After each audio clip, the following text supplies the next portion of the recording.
Welcome, ladies and gentlemen. My name is Byronic, and today is a very special day. It is now midnight after the CitizenCon event, and holy crap, do we get a lot of amazing information.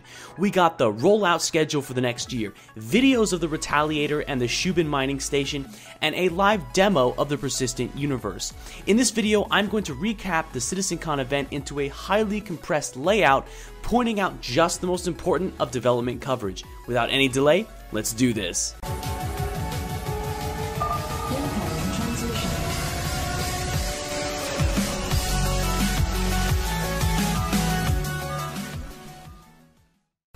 To begin, the first batch of the Origin 890 jumps went on sale.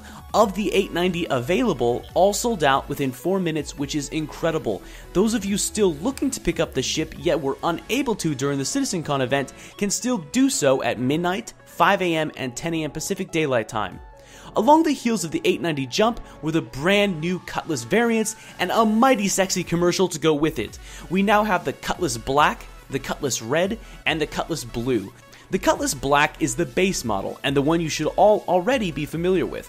The Cutlass Red is the search and rescue variant, which is built with the NAV E7 Echo transponder, a long-range scanner, and a Secure Plus docking collar to assist in search and rescue operations. The final variant of the Cutlass is the Cutlass Blue. Built as a police and patrol ship, you will find upgraded missiles, a more powerful engine to chase down the bad guys, and prison cells to put said bad guys. If you aren't interested in taking prisoners, you can replace the prison cells with additional cargo space. Moving on, the vast majority of the CitizenCon event was made up of videos covering the progress of the global Cloud Imperium game teams. I'm going to walk through each as they were presented and show you the meat that they had to offer. Starting off, the Santa Monica studio detailed the progress on known existing systems, while also stating that this upcoming year will yield a lot more information with us, the community, than the previous year.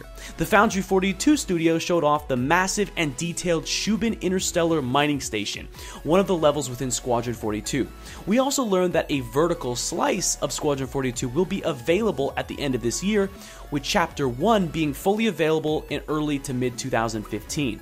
Near the end of the Foundry 42 video, we were giving clips and explanations of the advanced AI activities being developed in Star Citizen. Likewise, interspersed throughout this segment were short clips of the Retaliator in hangar, which is incredibly exciting to see. I will be posting a video with all the excerpts compiled together soon, so keep an eye out. The Turbulent Studio has continued working hard on the Star Map, the Galactopedia, Org Drop number 2, and a complete revamp of the front page. We got to see some of the back-end systems of the Star Map, so hopefully we'll see more details on that in the near future.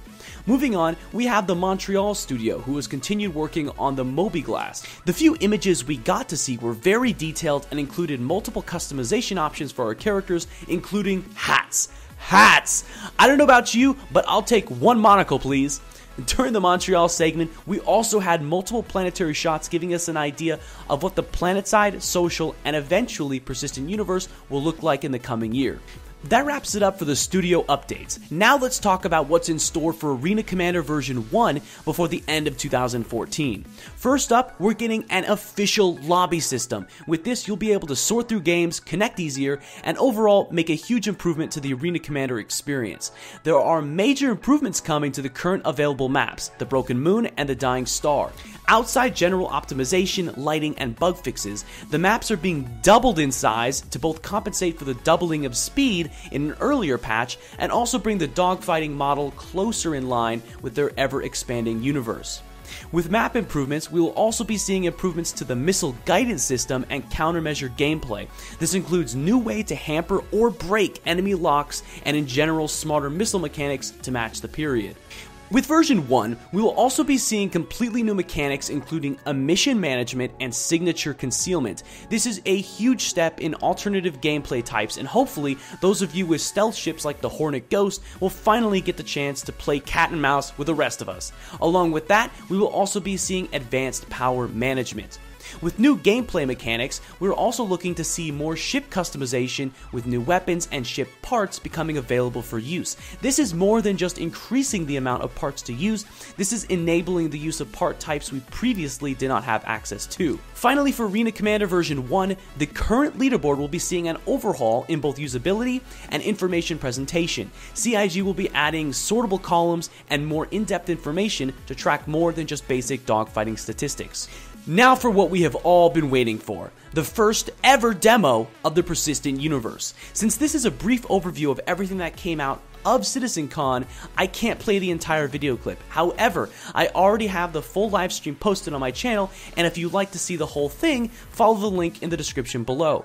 As for what I saw in the demo itself, I was simply floored. Seeing a ship commercial is great, okay, but it's nothing like this. Having been a backer since 2012 in the original Kickstarter, this is what I have been waiting for. Now, for the actual content, here's what I noticed. First, we were given an initial look at what it's like to walk around your ship while it's still flying. If you noticed, we also had NPC crewmen manning one of the stations of the constellation. Whether or not they were actually doing anything is a mystery, however, it's still a glimpse at what the future will hold. We were also given a look at the functional cargo bay filled with crated material and what appears to be a Grey Cat PTV.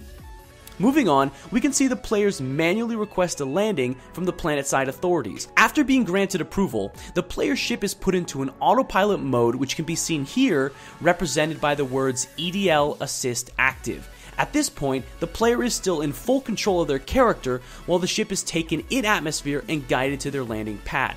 At this point in the demo, the player leaves the ship and explores the local area, which includes shops, bars, and other locations, all of which play a role in the Persistent Universe. The Dumper's Depot is currently the most complete in this pre-alpha build, which features secondhand items for sale and where you can also repair damaged components.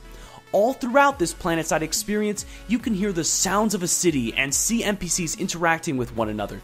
This is the first time in my years following this game that any singular presentation has helped me visualize the final product of Star Citizen to such a degree. I will say without hesitation that I was emotionally moved by the end of this demo, both in how far we've come as a community and what's left to be seen. Anyways, enough sappy stuff. The last section of CitizenCon 2014 Roundup is for the current roadmap for the remainder of 2014 and all of 2015. So, for 2014, CIG is planning on releasing Arena Commander version 1.0, which includes all the content I mentioned previously. For 2015, we will see the FPS module released relatively early, followed by the Planetside and Social module, Arena Commander version 2.0, the first chapter of Squadron 42, and the Persistent Universe Alpha. That's right, guys, next year we may very well see the Persistent Universe Alpha. However, just between me and you, please keep your expectations managed. While I am thrilled at the possibility of playing in the PU next year, don't be surprised if it comes out in 2016. All I'm saying is don't set yourself up for a fall. And hey, it's not that bad. We will have the first chapter of Squadron 42 to play. Alright guys, that's it for CitizenCon 2014 Roundup. As a quick side note, all Arena Commander enabled test ships will be available this week regardless of your package. Besides that, I will be posting multiple videos this week of the CitizenCon stream, including a standalone video of the Persistent Universe demo, a compiled version of the Retaliator clips, and more. If you're interested in more Star Citizen news, analysis, and discussion, hit that subscribe button. Thank you all very much for watching, and I'll see you in the verse.